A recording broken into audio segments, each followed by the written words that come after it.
Fine. The movie that you're making me watch today is Citizen Kane, 19 forever ago.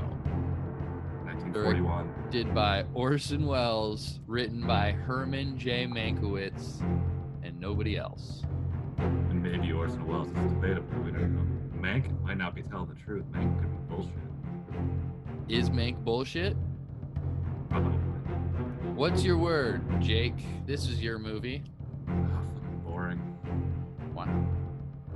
Schwartz? Not even just boring. Fucking boring. Sorry.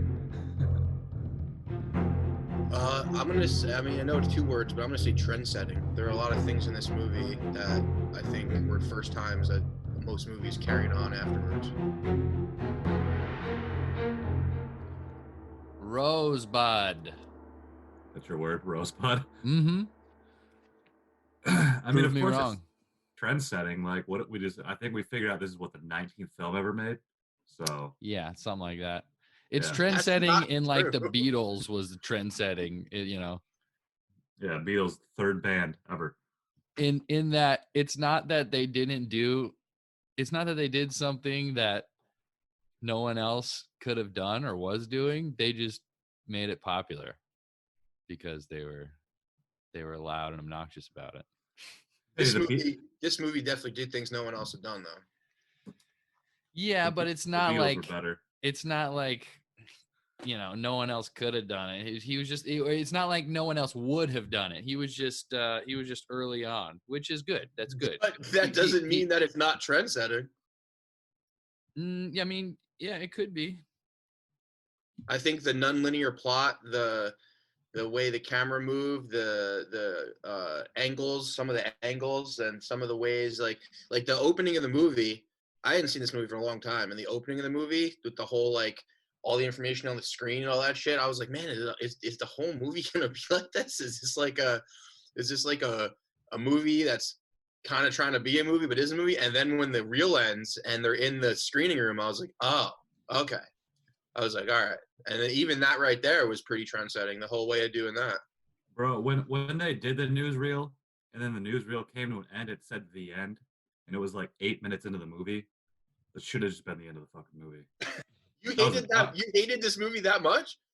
I didn't hate it that much. I just like, I mean, I feel like I've seen this movie like, I think it was like my third time, and I've probably seen it like, I don't know, last time I saw it was probably like 10 years ago in film school. And I think when I watched this back in the day, I was trying to be one of those like dudes that liked classic movies and shit, and dudes that was like, I was trying to be like artistic and shit. So like, Vegan and shit. I gotta like this art. I don't know, vegan's just fucking awesome. Regardless, it has nothing to do with movies. Anyway, I just was trying to be. I think I was just trying to be that guy and like try to like these classic films. But like, this movie fucking was boring, dude. It was boring as fuck. It was just meandered the whole time. Like, it made me dislike. Ooh, that's Mank a good more. word. That would have been a good word for this. Meandering. I thought about that was my backup word, but boring. That's a good word on the nose. I don't know. It just kind of kept going. Like I wish it was. I don't know. It was only 2 hours long, but I wish it was way shorter. Honestly, it just went from one person to another telling these fucking random stories that kind of like Mank. Kind of like Mank. That didn't exactly really, like. Let's Mank. get this out of the way right now. Mank was a way better movie than this. Way better movie. Well, then how come this is the best movie of all time? How come it's billed as the best movie of all time? When this was made and what it was representing had never been done before. This is fucking almost 100 years later. I mean, we're not going to feel the same way about it. This movie made me like Mank less. Really? Yeah. Wow. I actually tried to watch it again last night. I think I watched Citizen Kane 2 nights ago, and I tried to watch Mank again last night, and I was just so fucking bored. I was like, I just don't give a shit about these guys talking about someone else for fucking hours on end. I just did not care. I guess he was talking about himself the whole time, so it was very like whatever. And it just had the same vibe. It was just this whole like, I mean, I guess Mank was like shot better because it was more like modern.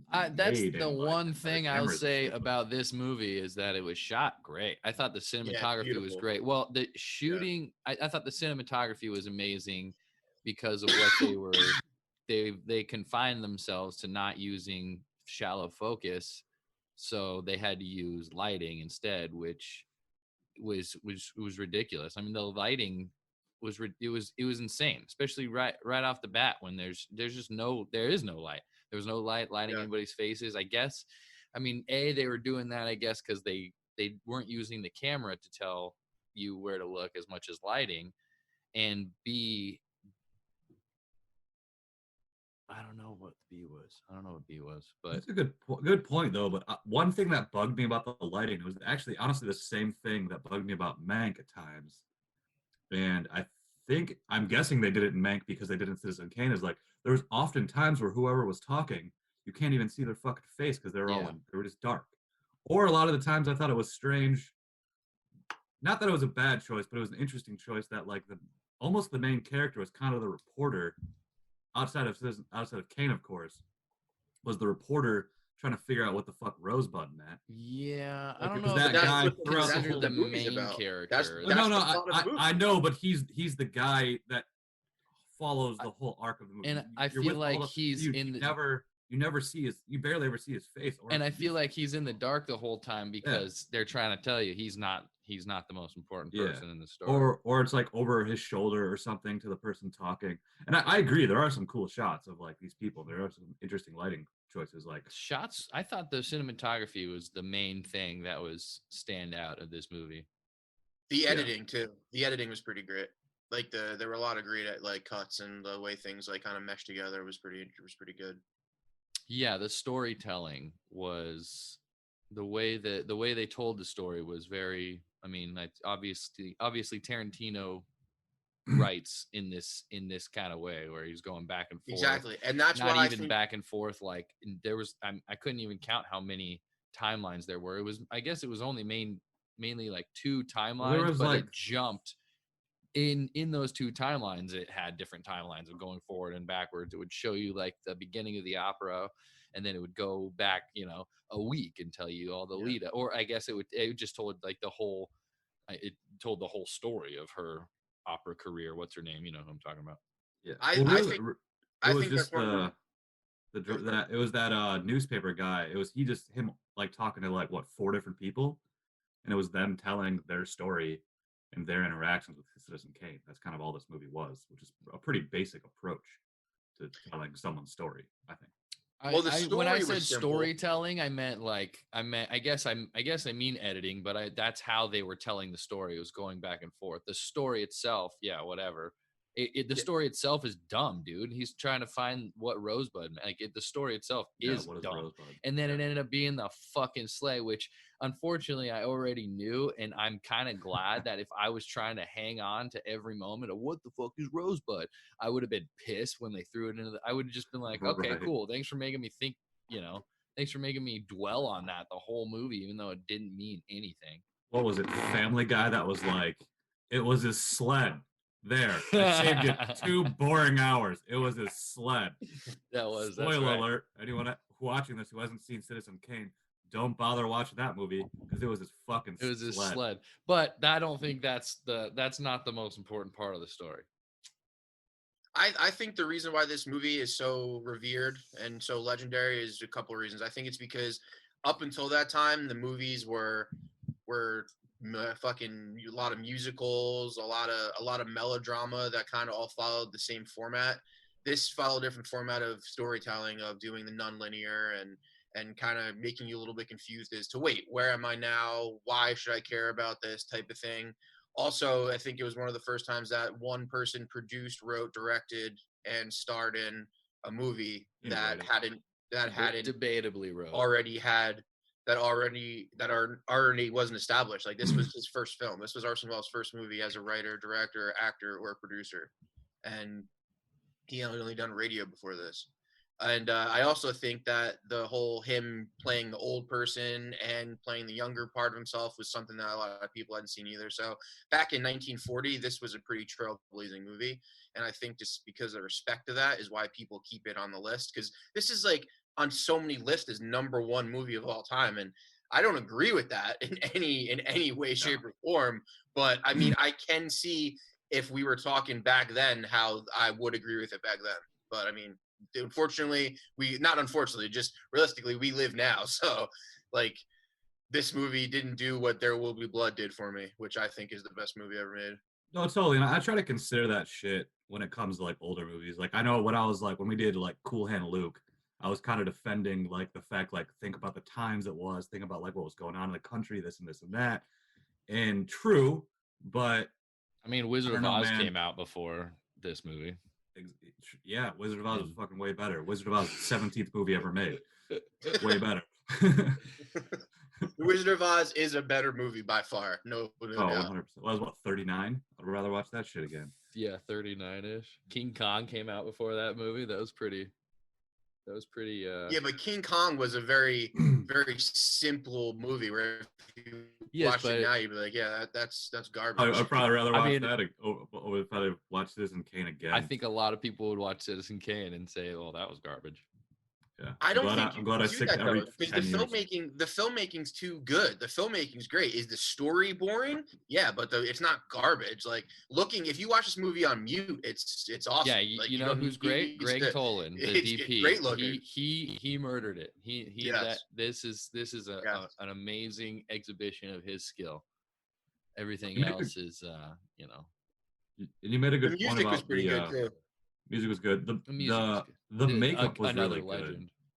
Because like you mentioned, like the fact that he played a young guy and old guy, Yeah. it was pretty seamless with that. Like it wasn't like blaringly obvious that it was like a full makeup job. When like I even thought to myself, like, wow, it's crazy that a 25-year-old or 24-year-old or however young Citizen Kane was, or Orson Welles was at the time when he made this movie, is playing this old version of Citizen Yeah, Kane. he 'Cause goes from it looked convincing. he goes from DiCaprio to The Godfather.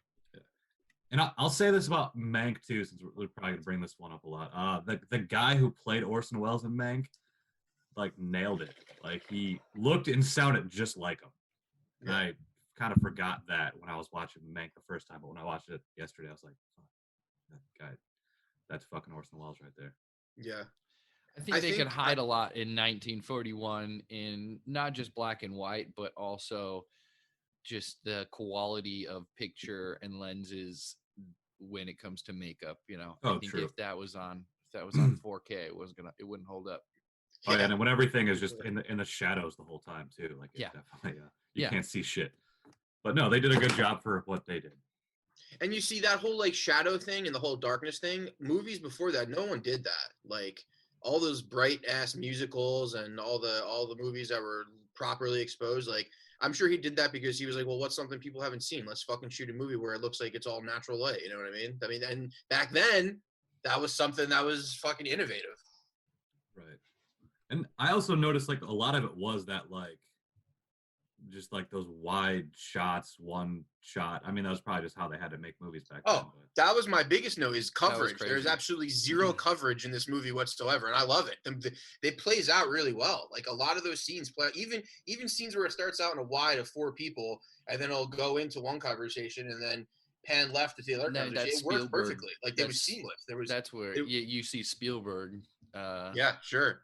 you It was him great. and Spielberg I for can sure. see why this movie is considered what it is, but unfortunately to us, it's just not impressive because of how It's impressive filmmaking is nowadays. It's indisputably was great in 1941 for what Yes. it did. It Yeah. was innovative with this Yeah. guy who didn't really know how to make movies, wanted to make a movie that no one's ever seen, but he wanted to do it different than everything he's ever seen before, and he Yeah. did. And he used a lot of cool techniques from fucking. I mean, I guess it was one of the first things to just use that infinite focus and just have a tiny iris to see everything and let the audience choose and use lighting to guide the eye what is seen in the frame. The harsh lighting was ridiculous, very strange lovey feels in a lot of things. I could see Yeah. influences from in Mank and Strangelove, Wolf of Wall Street, like that whole scene where the band came in, like that was straight Wolf of Wall Street. With the fucking band, yeah. Mm-hmm. Tarantino, the way he tells stories, I feel like it's got it trendsetter, I guess, but certainly innovative. Influential. Definitely, it was an influential. Influential.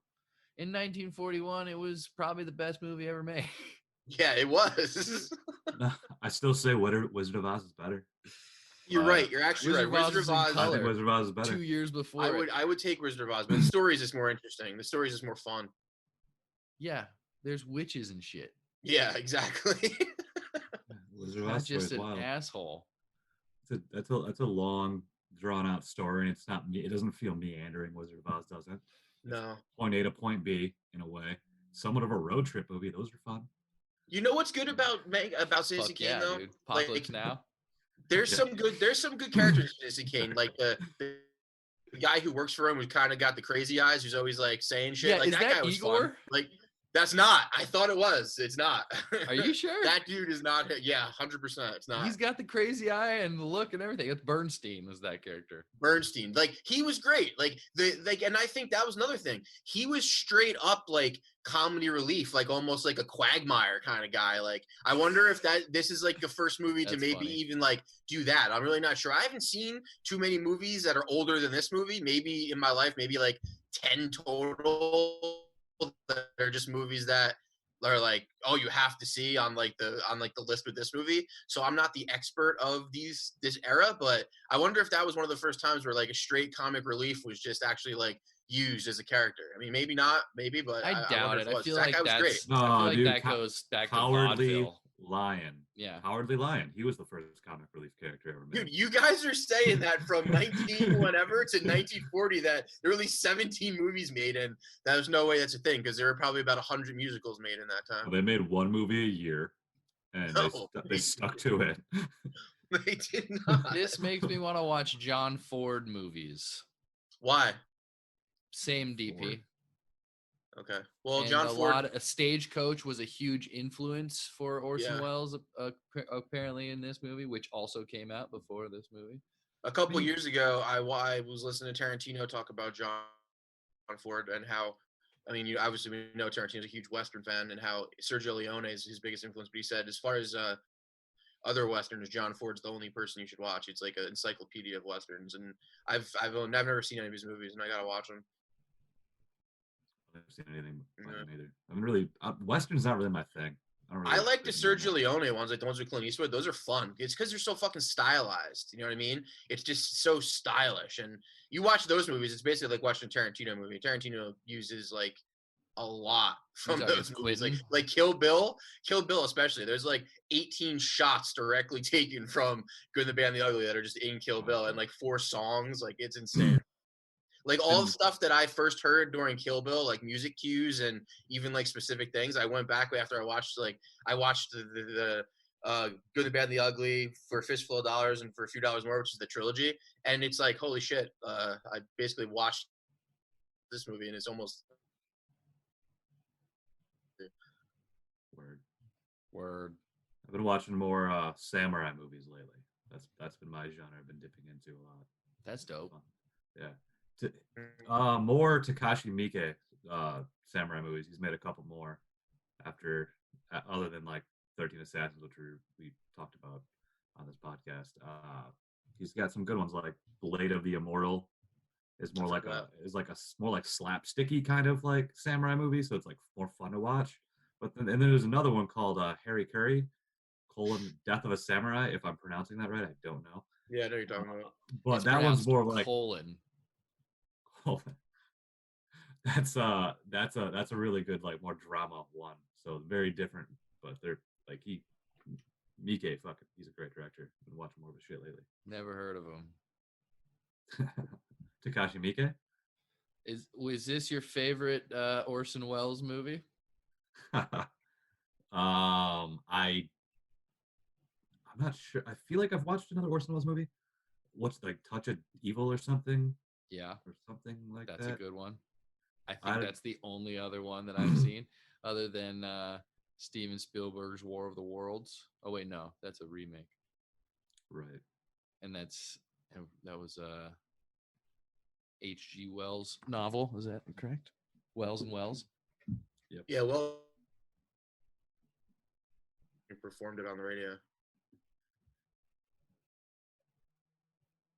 Yeah, I'm not sure. What was Touch of Evil about? Or what the fuck is that movie even called? Touch of Touch of Evil is Evil was Cuban like town. one of the last noirs. It's pretty great. Right. Orson Welles plays this character who's just like a fucking scumbag. It's pretty awesome. He's got his prosthetic nose and shit. It's fucking cool. That's that. Pretty great. I've only ever seen that and this, and that is way better than this, in my There's opinion. like It's way more there's like interesting. a 7-minute opening shot, single shot in it. That's pretty famous. One take. I don't know if I've seen it. I feel like I thought I watched it a while ago, but I don't really remember. It's like a Coen Brothers movie. It's a Okay. pretty good movie. Yeah. Is he like a detective or something, or no? Yeah. Yeah. He is a detective. Okay. Yeah, it's like a It classic. seems familiar. I'd noir. have to look into it again. I probably watched it like fucking 10 years ago or something. It's He made another classic, movie neo. called The It's Times of Midnight that is supposed to be pretty famous and good, and it's on HBO. I might check that out actually.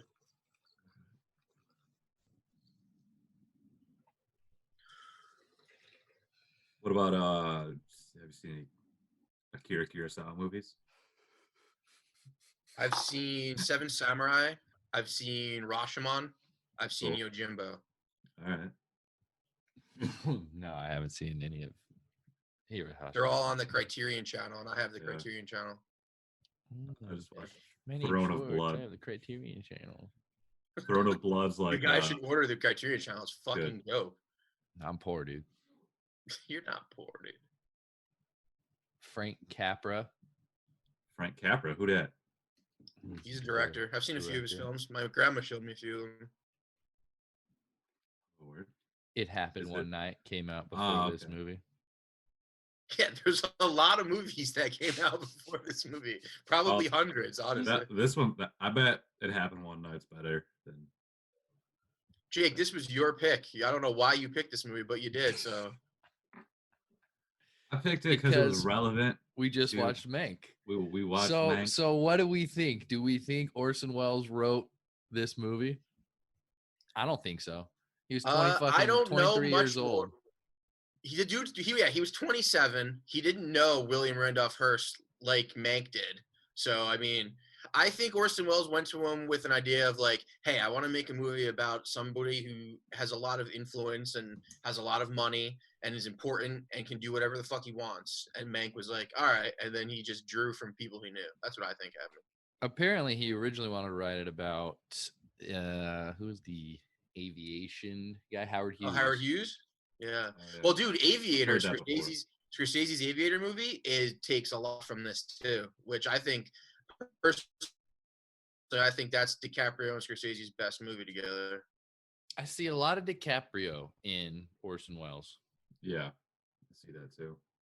He's very Orson Welles, very Marlon Brando-esque. Marlon Brando. Do you remember that thing with Shia LaBeouf where he's the clapping scene? That's I straight saw out that of too. this I was movie. like, oh, That's okay. straight out of this movie. Yeah.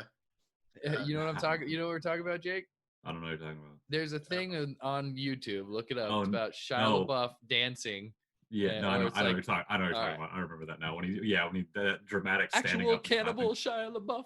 Yes, yeah, that's That- right. That makes sense. That song, and then at the That end when he yeah, claps, stands up, the light Yeah, comes that on. was- It's the exact shot, exact same thing. true. That's Yeah, funny. fuck Orson Welles. He seems like a douchebag. Kind of does. I mean, Citizen Kane seems like a douchebag too.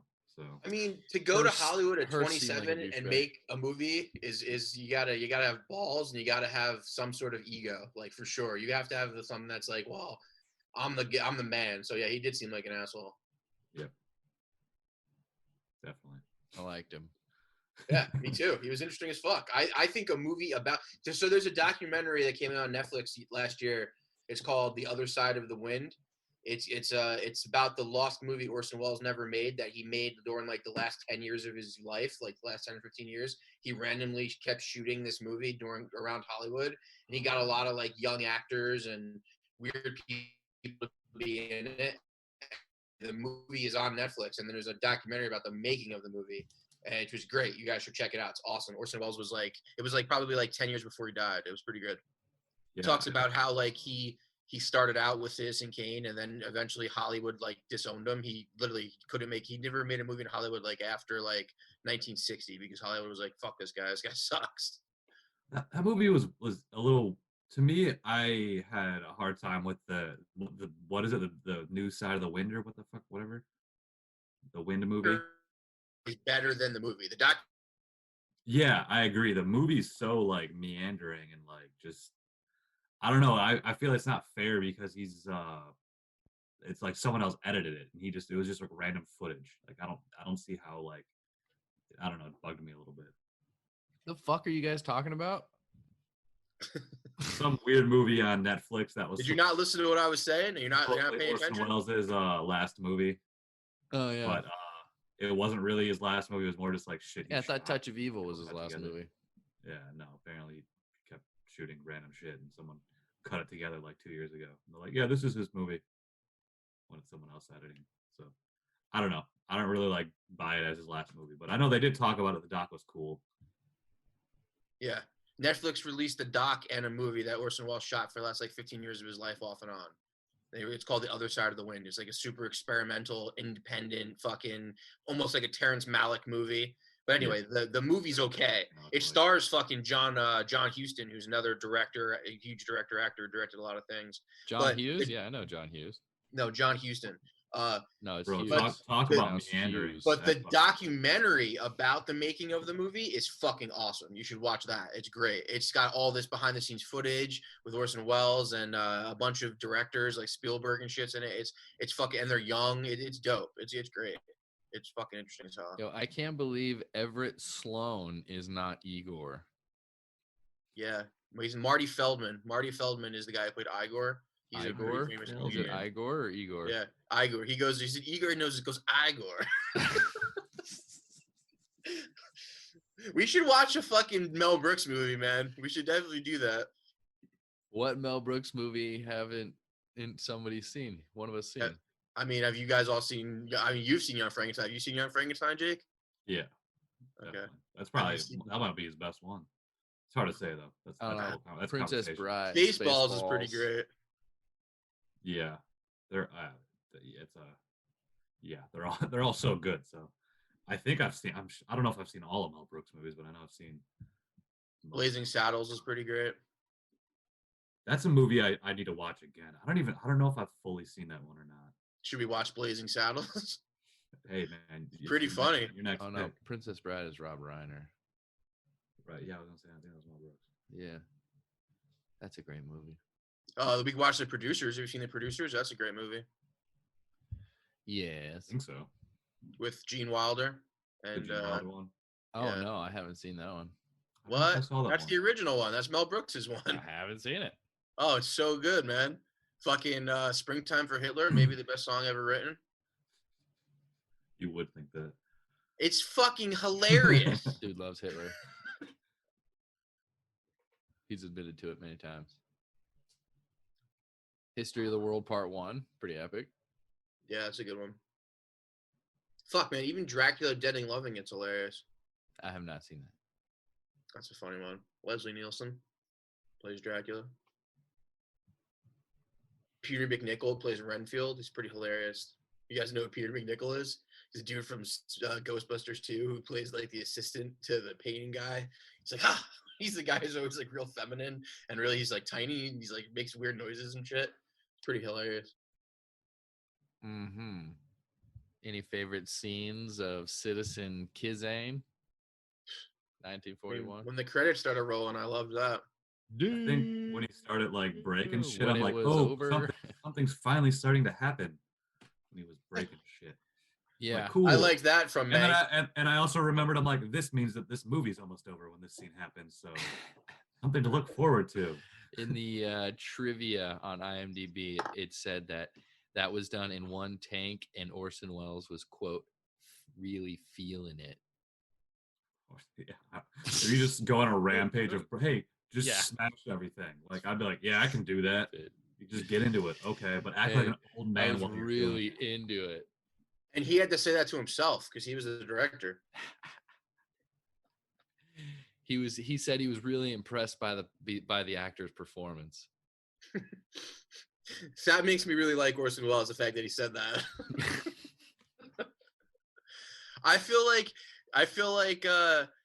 Tarantino, like you kept saying that earlier. And I also know because Tarantino's wanted to be an actor before he wanted to do anything else, and I kind of think he took a lot from Orson Welles that we never really knew until now, because Orson Welles was a pretty big actor, and Tarantino wanted to be an actor more than anything, but he's That's not true. terribly good at it. That's a good point. He was pretty great as Richie Gecko though from Dusk Till Dawn. I'm not gonna lie. Oh, the creepy rapey dude. Yeah, he played it well. He played it well. He was fucking creepy as fuck, dude. And then he got to suck on Salma Hayek's toes for about 30 minutes, probably. Which he God definitely bless liked. him. Any favorite scenes in this? That's one of my favorite scenes from Dusk Till movie? Dawn. Just saying. Which is a movie that pretty much changed my life when I first saw it. That is the best scene of the whole movie, from the beginning to when she turns into a vampire and you realize you're watching a vampire movie. Spoiler for Dusk Till Dawn. That's a great movie. Jake, you've seen that, right? Oh yeah, it's a great movie. I haven't watched it in a while. I would love to watch it again. That's a true collaboration movie with a person who's never seen it before, and it was great. Yeah, that's great. The surprise is what's awesome about that is that the collaboration is perfect. It's like it's 100% a Robert Rodriguez movie and 100% a Tarantino movie, because it's just got both of the ingredients. It's awesome. Yeah, they do a really good job with that. Yeah, it's probably my favorite Rodriguez movie. It's top 2 or 3 for sure. I think Desperado is just as good though. Desperado is a great film. And Once Upon a Time in Mexico might not be as good, but it's still pretty awesome. I love Johnny Depp's character. It's pretty great. Yeah. As is Sin City. Sin City's pretty great. Yeah, you forget. So all those are my top Rodriguez, probably. Those are my top Rodriguez movies. One of the craziest movies of all time. Yeah. You know what's a great movie too that no one talks about but is pretty goddamn entertaining is The Faculty, which is pretty awesome. Another Robert Rodriguez classic. Is that Robert Rodriguez? I didn't realize that was Rodriguez. I love that movie. That's a great movie. That was good. It doesn't really have his like style. From what I remember, it seems like. No, it does. It does. Okay. I mean, it's a what it doesn't have is a cast of a lot of like ethnic people, which it usually has. It's all white dudes in a fucking high school, and it's just probably why it's so different than his other movies. Most of his movies have a pretty ethnic Most cast. of his movies had I Danny probably Trejo only saw that movie in high school, so I didn't really like realize what Rodriguez's style was when I was watching it. Yeah, it was cool. Isn't it like Elijah Wood or something? Elijah Wood, Josh Hartnett's first movie, but Elijah Wood's in it too. Yeah. Josh Hartnett's first movie? Yeah. I thought his first movie was Halloween. No, I'm pretty sure it's The Faculty. It's a good movie. Maybe it is Halloween H2O, right? That's what I thought. It's one of those two. Definitely one of the two of them. One of the two. Maybe they're back to back. But 30 Days a Night, my favorite Hartnett movie. Or Lucky Number 11. I'm saying 30 Days a Night for me. That movie's fucking awesome. I love that movie. Number 11 is one of my favorite movies of all time. Well, yeah, I guess my favorite scene in Citizen Kane was honestly anything in the house. The house just looked awesome. The way they shot it with, like you said, everything was in focus. The crazy, the oversized fireplace, the oversized stairway, the oversized chairs. Did they build that, or was that? That was a set for sure. Yeah. Jesus. Yeah, that set design was insane.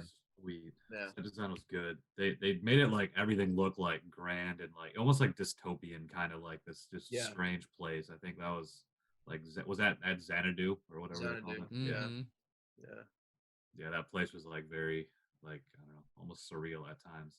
You guys ever been to the Hearst Castle? No. It's I assume that's what Xanadu is, right? Because this whole thing's making fun of Hearst, right? Or it's like William this was Mankiewicz's this was ode, his interpretation ode to Hearst. Yep. William Randolph Hearst to do that. So illegal. To get back to Mank. To get back to Mank, you remember how everyone was always like, the blonde chick married to Hearst, you made her, and he's like, it's not her. I don't believe he based it off of her because she was nothing like the character was in Mank. So if her character in Mank was true to who she was, then this character in this movie, I don't feel like he really didn't base off of her, Yeah, except she was for annoying. the look. He definitely based the look off of her I because saw he the had the look, same but- look for sure. She was fucking annoying in Citizen Kane. Yeah, she was. I hated her in Citizen Kane. She was terrible. Every time she'd be like, wow. Charlie! I was, shut the fuck up. Jesus. Exactly. It's terrible. You guys hate women. I love That women. one, I hate that woman. that one was pretty bad. Yeah, I read somewhere that he did have a different. Mankiewicz had a different inspiration for. There was a more of a specific story of a guy marrying a young girl and making her a singer, but she ended up. I think that one she was successful, whereas this one she was very not. Yeah. Which is actually was one of the more interesting parts of the movie was like her character like going through all that and then like the way he treated her. Like that was actually one of the only parts that I found a little bit interesting. And then just a lot was just I think I think the first 30 minutes actually I was into it because of how well it was shot and how I didn't expect it to look like that. So I was super super into it. But after he comes back and starts running the newspaper, it just gets slow, and then that's really it's kind of just self-indulgent the whole time. And I think Wolf of Wall Street did draw a lot from this movie, from the way that he made himself so self-indulgent for sure. Because it's Scorsese. Scorsese's a fucking film historian, so he probably was like, "Well, I'm gonna make a movie about a guy who's fucking excess. Like, what's the first movie I saw about that?" And it was probably Citizen Kane. Yeah, and it was weird how like almost all the characters were like, at least from how the movie was told, like everyone was like more all like concerned about what was going on with Kane. Like Kane was like the main everything. Like everyone just all the characters talked about him. Yeah. When the movie was about him, obviously, so it makes sense in a way, but it was just too much. Like everyone was too like involved. It was like everyone was kind of almost like one dimensional, and then Citizen Kane was like this one grand thing. I think that was purposely like that. Yeah. Like, I think that was the point of it. Was like this guy was so grandiose. Yeah. Strange. Do you think it was self-indulgent on purpose for that effect, or do you think it was self-indulgent in a way that Orson Welles was just very self-indulgent, making a movie about I think probably a little bit of both. about I, himself? Little both. I think a little bit of both. I think Orson Welles wanted to make a mark, and he wanted to be a guy who comes into the Hollywood system and be like, "Look, I can do this better than everybody." And I also think that it was probably just really, really dramatized. He's probably like, "Well, we got to pump up how dramatic like the indulgence is." So I think a little bit of both. Mm-hmm. Wizard of Oz is still better. Wizard of Oz. If I was gonna tell you, watch one movie or the other, watch this, not that, as Doug Benson would put it. Wizard of Oz or Citizen Kane. Wizard of Oz. Watch Wizard of Oz wasn't even. It's in Technicolor. Yeah, and the Wizard of Oz title character didn't make it all about himself. This whole story of Dorothy and all these other cool people like the Scarecrow and the Tin Man and the Cowardly Lion, the comic relief of the movie. So it wasn't even about some asshole. The like, wizard Kane's just was an asshole, though. He was, but he wasn't like he didn't make it all about himself. At least the movie wasn't all about the wizard. Sure, the wizard the Cowardly was like Lion funny? I don't remember the Cowardly Lion being funny. I remember him kind of He being was annoying. hilarious. He was a the coward. laugh riot.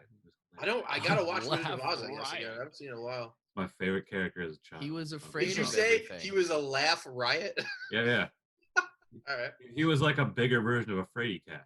He was a Cowardly Lion, which is also a cat. They were all hilarious. All right. Never thought about that, did you? Just blew your mind. No, I didn't. Cat facts. The fucking Tin Man didn't have a heart. Kanye wrote a song about it. Yeah, dude. More influential.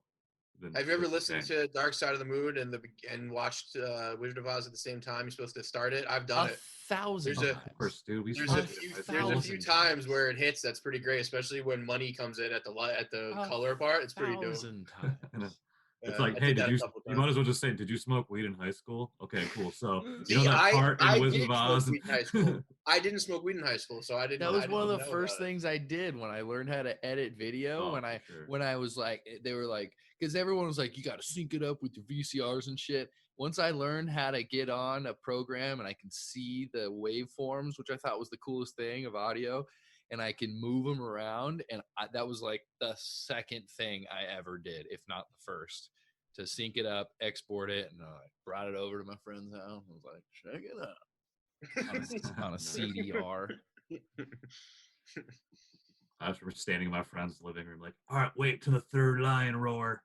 Okay, Yep, play. yep. Dude, I was confused about the lion roar because I thought they were talking about the cowardly lion. I was like, you guys started way after like all the first part. Yeah, What he a doesn't very fucking fucking halfway through confused. the movie. idiot. I was an idiot. And when somebody explained it to me, I thought, I'm a fucking idiot. Hey, what do I know? I don't know MGM, dude. Yeah. What album does Citizen Kane sync up with? Here's the thing. Lateralis. Jake, weren't you there? Well, you may have not been there, but it was on the same trip. We put Wizard of Oz on and just ran through a playlist of songs, and they all sync up every now and then. Every song will sync up every now and then. It just works, you know. Editing is Oh, yeah. very rhythmic, Oh yeah, that's true. especially a well Yeah, edited but thing. Dark It's Side very of the Moon rhythmic. is one of Dark Side of the Moon is one of the most unique albums ever recorded, and to the fact that that synced up with that so well is pretty awesome. True. Dark Side of the Moon is an experience. It's like that's why when people who don't listen to Tool, I'm like, you don't listen to Tool? They're like, no. I'm like, do you like Pink Floyd? They're like, yeah. I'm like, well, you want to listen to the metal version of Pink Floyd? Then listen to fucking Tool. Like it's the same thing. It's just metal fucking Pink Floyd. You think they don't do it because you're so aggressive about it? Probably. I'm like, listen to Tool, motherfucker. Like, this guy sounds like an asshole. I'm definitely not listening to that band. Yo, I'm not aggressive. I'm just passionate.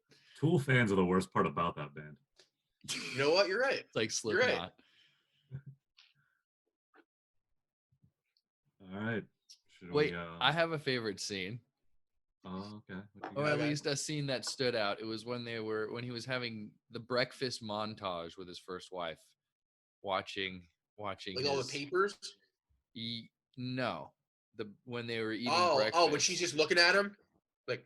No, they were talking. They were talking the whole time, and then it would kind of montage, or then it would kind of like fast forward to the future, and you just saw them go from happy to sad. You saw the marriage fall apart basically in breakfast because he said they only saw each other at breakfast time. Yep. I thought that was an interesting part. It stood out to me. I don't really know why. I just thought it was good. Because I didn't know what was going on at first. I was like, what the fuck's happening with this fast forwarding situation? And then I got it, and I was like, oh, cool. I'll go fuck myself. Oh, and the way the dialogue kind of meandered, again, reminded me of what Tarantino does today. It kind of, again, meander. Did I write meander? No. I just said the dialogue goes everywhere. Like, when they'll be in the middle of talking about something rather important, and the guy's just like, hey man, by the way, you got a cigar? And then he'll go off on cigars for like 5 minutes and then go back to the point. And that happened a couple times. There was a time earlier that was more to that point. We're just like, why are they going off into this? This has nothing to do with anything. It's so, I couldn't even remember what they were talking about. It was so insignificant, but they went there and then they came back. Yeah, I remember that. Yeah, it was his friend on the porch was like, you got any cigars? And he just it was when the doctor, because he wasn't allowed to smoke, so he kept like trying to get the reporter to give him cigars.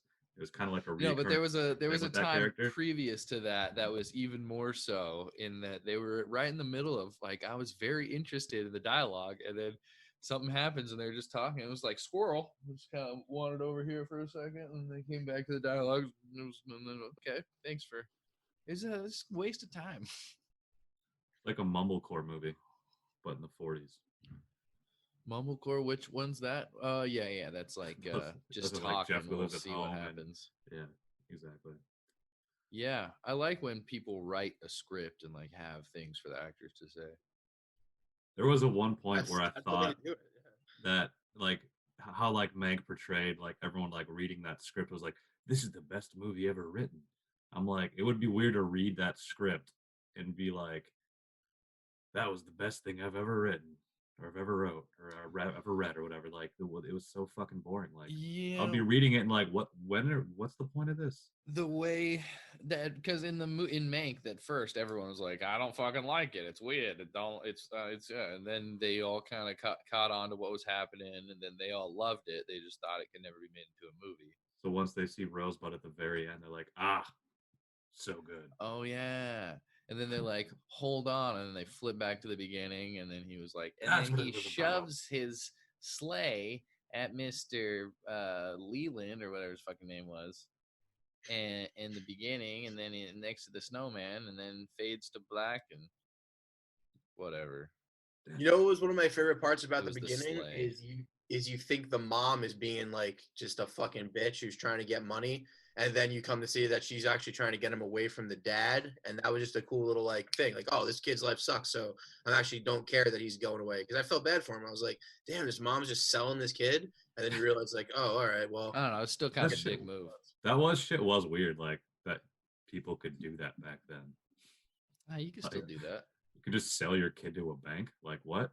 I was a little confused. I was a little thrown by that. I'm like, they can do that.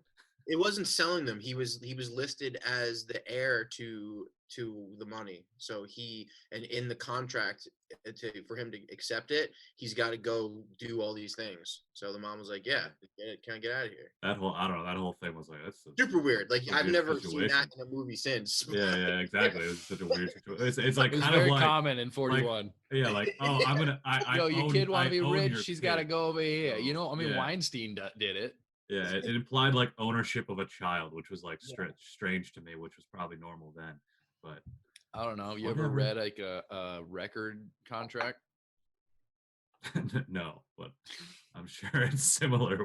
It's basically slavery. I've heard the music scene's a hard scene to prevail in. I wouldn't know. Neither would I. Citizen Kane, though. Yeah. Yeah. If you're gonna Where watch, do you guys rank it? if you got time to watch one of these movies, watch Wizard of Oz instead. No. I'm gonna rank my shit pretty low. Me too. I'm gonna. It's just like I don't ever really. It was. Can it we was all well agree made, that but- it was a good movie, and in 1941, it's probably was the best movie ever Yeah. made. It's one of the No. most innovative and influential movies ever made. For It sure. was top 2 100%. best movies ever made. 100%. It stands. It 1948. does stand the test of Maybe. time. Like this is the thing. If you're getting into filmmaking and you're going to school and someone shows you this movie, you're going to be really impressed with the way it looks, the way it sounds, the way it's edited, the way it's acted. You're going to be like, yeah, that's great. But you're definitely going to fucking think it's boring too. So it's fine. Listen, you can think this movie's boring and still respect the shit out of it. It's okay. That's what it is. That's what this is. Let's get that down. That's kind of like what Mank the movie Like the is too. Beatles. It's like it's well made. It's crafted just as well as There Will Be Blood, but it's fucking boring.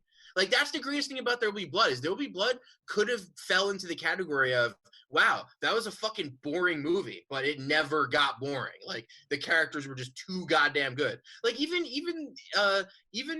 his character in There Will Be Blood is kind of like this dude. He's super self-indulgent. He's a fucking owns his own empire. He's just kind of, it's just like maybe There Will Be Blood, just the better version of Citizen Kane. I mean, now that I think about it, it kind of is.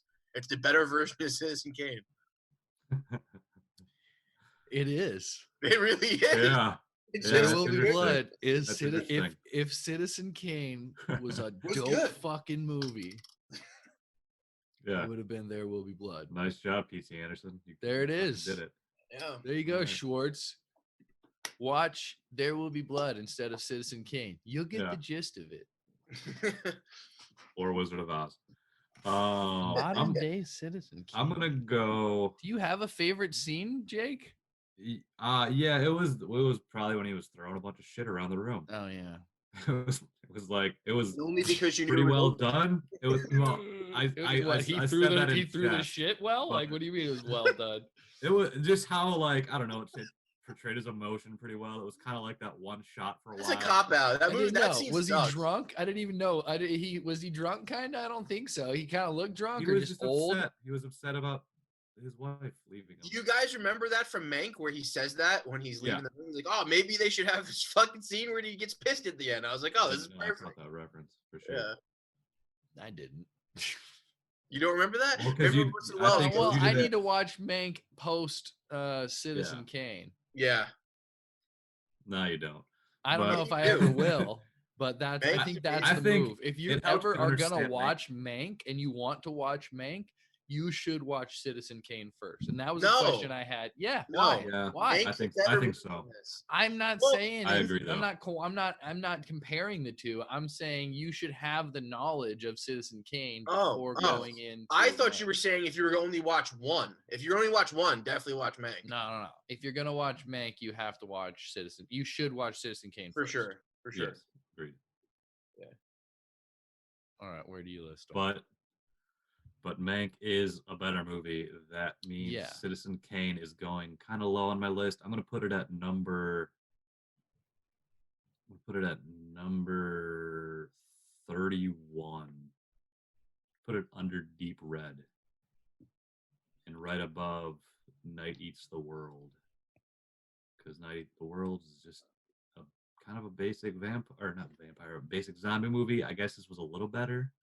I think Night Eats the World is probably more entertaining, but I'll, lean into the craft on this one and put it at number 31 out of 40 movies. By the way, I have an update on our overall list on best movies ever. Best movies ever. I know where I'm going to put mine. I'm going to put mine at 29. If someone can do that for me, because I can't control it. So can you put it at 29 for me? You're going above above Heather's? Yeah. So you think Nocturnal Animals is better? Yeah, I do. I would rather watch that. Wait, where'd you put it, Jake? I'm putting it at number 31, which is right under right Deep under Red. Deep Red. Yeah. Wow, real low for everybody. And where you got it? I'm gonna go. I don't know. I was thinking higher, but now I'm thinking lower. But now I'm thinking higher. Don't let us influence you, man. Yeah. Be yourself. Yeah, I know. Well, initially I was gonna put it pretty high, like right under Mank, which is 16 for me. I don't know. I'm looking at these bottom movies I got here, thinking maybe I could bump a couple up. Can someone switch this for me? I got one I'm switching right now. Go ahead. Can someone put the Frighteners where Border is and then lower the Border and the Host? Yes. Thanks. Moving Frighteners up. Yeah. Copy you. That's a good fucking movie. All right. I'm putting mine at 21.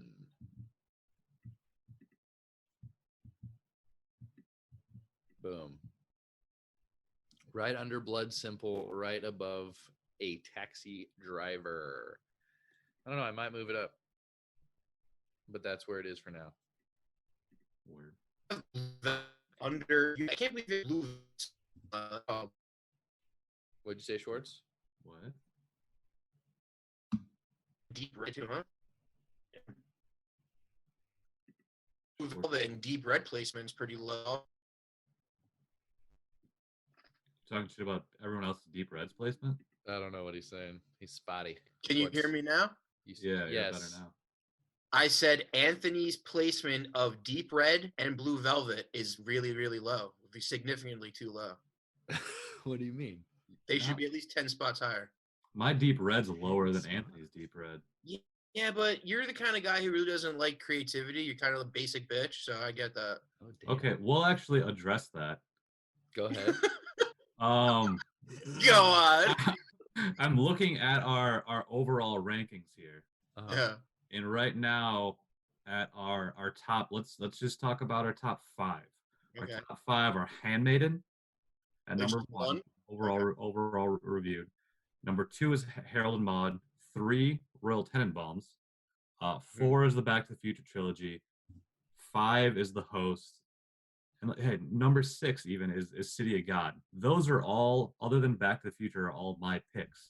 So this shows you that I pick better movies. Your pick doesn't come in till number 7. Number 7. You're also No, you know what that proves? You know what that Go proves, ahead. Jake? It proves that you have good taste in movies. Yeah, you do like have good movies, taste but in I like all movies, those movies too. But the picks that I'm giving you are honestly movies that you have probably never seen before. The picks that you're giving us are movies that are kind of all of these I've never seen before. Besides for your North Korea or South Korean flicks.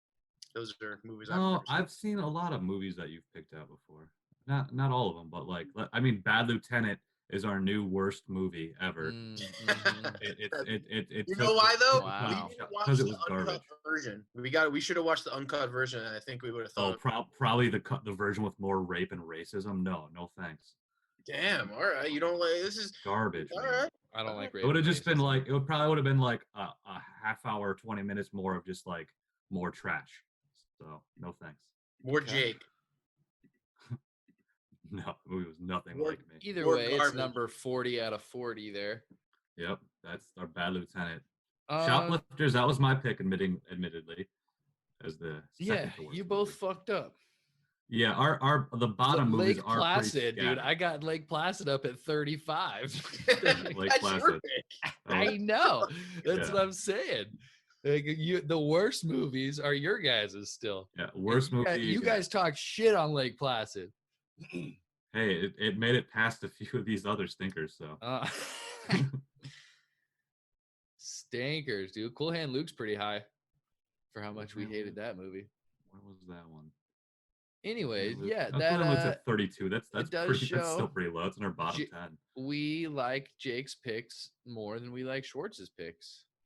The top ones, at least. I mean, number 4 is my pick, so we like my pick more than we like Schwartz's picks.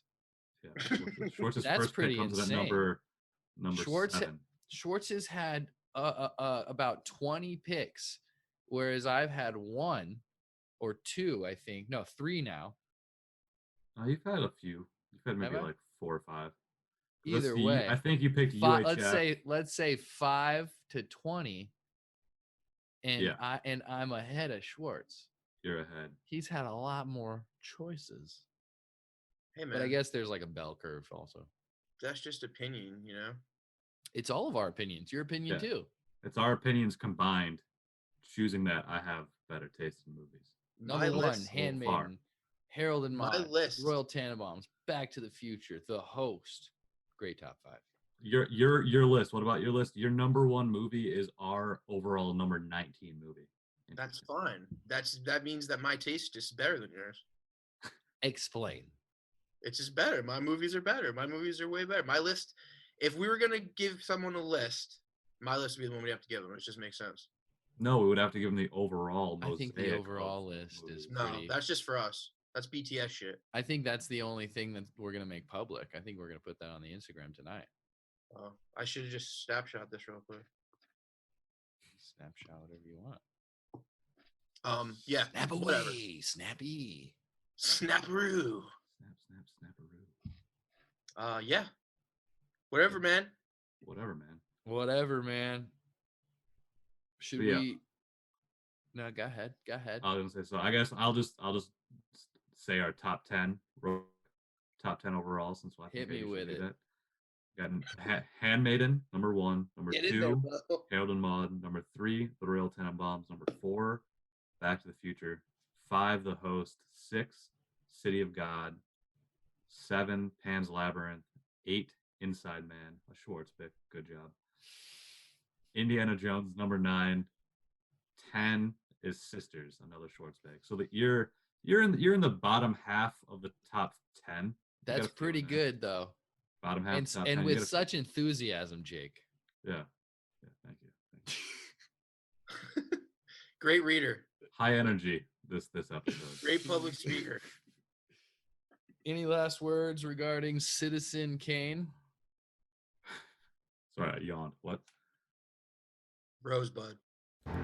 You did it. You listened to 40 episodes of Making Me Watch Movies, and I know you listened to every episode before this. Number 40. Thanks for listening to another episode from Schwartz, Jake, and myself. All 3 of us, thank you from the bottom of our hearts for listening. Next week's movie is directed by famed director Billy Wilder. It's available on Amazon Prime, and it is Sunset Boulevard, 1950. Watch that movie on Amazon Prime, then listen to us wherever you get podcasts, everywhere you get podcasts. Making Me Watch Movies. Follow us on Instagram. Have a great week.